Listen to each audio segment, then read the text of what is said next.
去做到一個卓越優秀嘅。咁呢個咧，我會睇到咧自己咧喺呢個嘅過程中咧，係要爭取去表現出嚟，或者係學識咗放鬆啦，令自己更加自在啦，又或者知道我哋要合時地去拒絕一啲啦，咁呢一啲都係。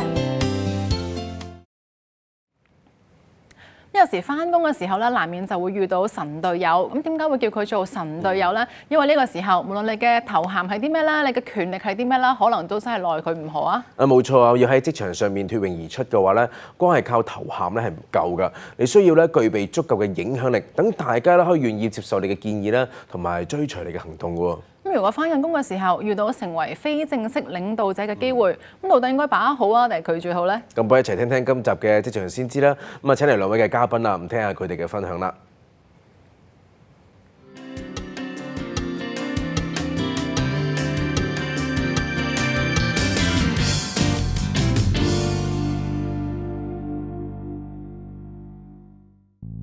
如果有一日老闆叫你幫手管理同事，但就冇提到升職加薪，你會應承定拒絕？係咩情況你又會忍唔住想反應？今日我哋繼續有兩位特別嘉賓，投資及企業顧問公司主席黃德來先生同大專院校講師蕭雅文博士，同大家探討非正式領導呢個話題，一齊睇下。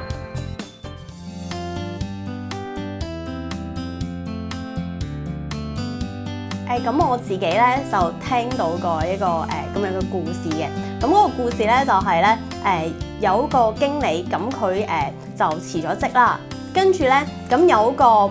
非正式領導者咧，咁佢就好有領導才能啦。咁喺嗰位經理辭咗職之後咧，咁佢就去帶領住佢嘅團隊啦，更好咁樣去創造更多嘅價值啦。咁到後來咧，咁佢嘅結果咧係真係，因為佢好有領導能力，又可以處理得好好呢一個團隊之間嘅關係啊，又可以帶動住團隊向前邁進啦。咁佢最後係順利咁樣擔當咗呢一個經理嘅位置嘅。咁我自己會睇返我自身嘅經歷啦。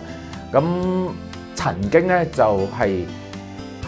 一啲經過嘅一啲活動啊，或者係一啲嘅培訓過程中咧，就睇到係嗰個領導者咧，係譬如係會長啊，或者理事長咧，或者係一啲嘅領導咧，佢唔得閒，佢要揾人去代。咁我喺呢個嘅機會咧，我去爭取去做一個嘅代替人。咁喺代替人嘅過程中咧，我去完成呢個領導俾我嘅一啲嘅工作安排，同埋咧去表現自己要去完成呢個嘅工作，去做到一個卓越優秀嘅。咁呢個咧，我會睇到咧自己咧喺呢個嘅過程中咧，係要爭取去表現出嚟嘅。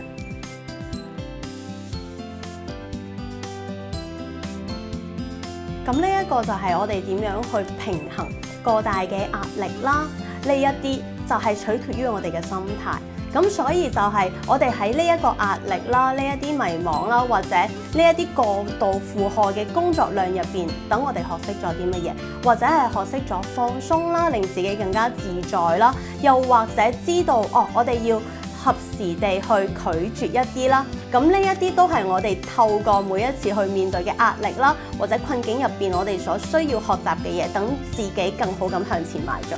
係，我會睇成為咧係一個由壓力去推動進步嘅一個推動力嘅，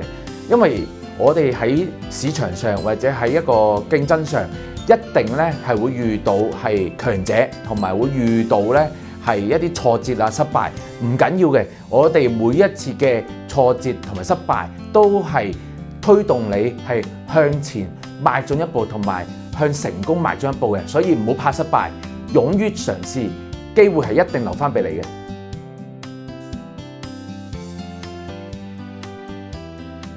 第一就係鼓勵佢去表達自己啦，去發揮自己嘅一個領導嘅才能，等佢自己見到自己嘅呢一個閃光點。譬如佢所擁有嘅美德啦，咁佢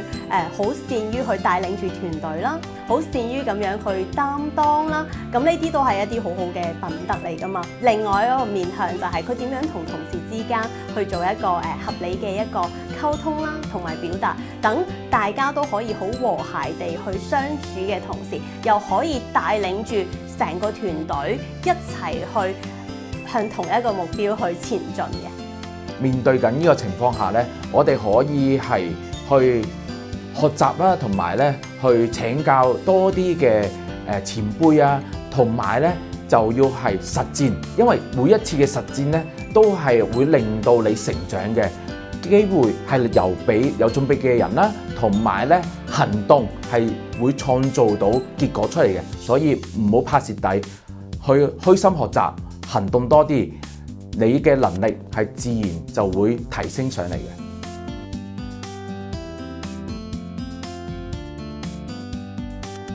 咁非正式領導者首先就係要肯定返自己嘅呢一個